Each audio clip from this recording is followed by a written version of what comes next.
je propose simplement avec toutes les personnes avec qui nous travaillons aujourd'hui de travailler ensemble. Mais si certains veulent rester dans le modèle de consommation d'aujourd'hui parce qu'ils se sentent libres et vont là-dedans, il n'y a absolument aucun souci. Et justement, c'est de donner la liberté à ceux qui veulent construire différemment et voir autre chose de pouvoir le faire. Mais la liberté est en fait la base de tout ce projet. En fait, ce n'est pas si compliqué que ça. Il n'y a pas un ensemble de choses à faire, c'est simplement penser différemment. Recommencer à penser comme des êtres vivants, et en pensant différemment, nous aurons des comportements différents. Et ce n'est pas penser de manière politique ou idéologique, c'est repenser en harmonie avec les systèmes vivants, en harmonie avec le cosmos.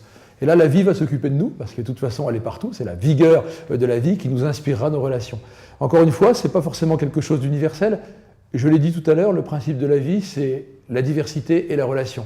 Donc, je ne dis pas que c'est un modèle unique, je dis simplement c'est un modèle qui peut inspirer des pistes pour sortir des crises actuelles, pour ceux qui le souhaitent. Et en tout cas, il y a vraiment un beau projet à monter. En fait, que ça marche ou que ça ne marche pas n'est pas forcément la question, parce que de toute façon, ne pas bouger, aujourd'hui, c'est certain que c'est juste catastrophique. Et donc, ça donne déjà au moins une direction à aller. Et même si ce n'est pas forcément ce que l'on souhaite plus tard, mais qu'est-ce qu'on s'amuse? Qu'est-ce qu'on se marre?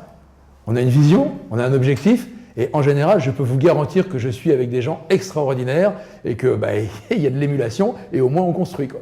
Il ne s'agit pas de définir une nouvelle doctrine, parce que c'est la doctrine qui nous détruit aujourd'hui. Aujourd'hui, il y a une offre dans les idéologies que l'on voit par le biais de conférences, etc., qui est très ouverte, très diversifiée. Mais maintenant, qui s'occupe véritablement du bien commun ou de l'avenir de l'humanité? Après, c'est à chacun effectivement de le voir. On ne veut pas rentrer dans ce créneau-là. La solution, je ne l'ai pas. Je n'ai pas la voie qui est écrite. Encore une fois, je regarde de quoi s'inspirer pour construire l'avenir. Donc il ne s'agit pas d'une idéologie, il s'agit d'un remède.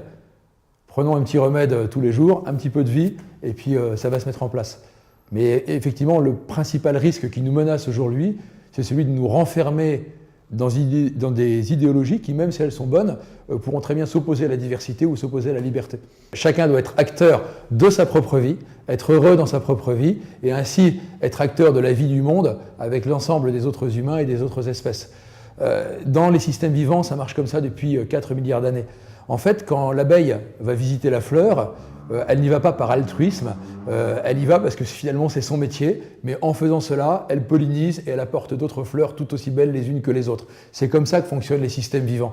Nous, on a la chance en plus d'avoir toute notre intelligence et notre spiritualité qui peut donner le sens aussi de l'amour, de l'amitié, de la générosité, qui se rajoute à simplement le fonctionnement normal des systèmes vivants, ce qui fait d'ailleurs toute la grandeur de l'homme, et ce qui peut faire aussi d'ailleurs son danger dans certains cas. Donc oui, c'est des acteurs qu'il faut aujourd'hui. Si nous attendons d'en haut des solutions, on peut attendre longtemps parce que depuis 4 milliards d'années, il n'y a jamais eu d'organisation hiérarchique des systèmes vivants. C'est par la diversité, par ce qu'on appelle d'ailleurs la subsidiarité, c'est l'action de chaque acteur en fonction de sa vocation, en fonction de sa mission, en fonction de ses compétences, en fonction de sa grandeur et puis aussi en fonction de ses faiblesses. Mais chacun avec ses capacités. Ce n'est pas une armée de soldats qui font, parce que quand vous regardez un champ de fleurs, la diversité des fleurs, la diversité des pollinisateurs, ça peut paraître un sacré bazar, et pourtant ça fonctionne. Et d'ailleurs, c'est très résilient. Le terme résilient veut dire que, quelles que soient les perturbations qu'il peut y avoir, le système continue à vivre, et il continue à produire, et il continue à servir, à se servir lui-même, et à servir toutes les espèces qui peuvent en bénéficier.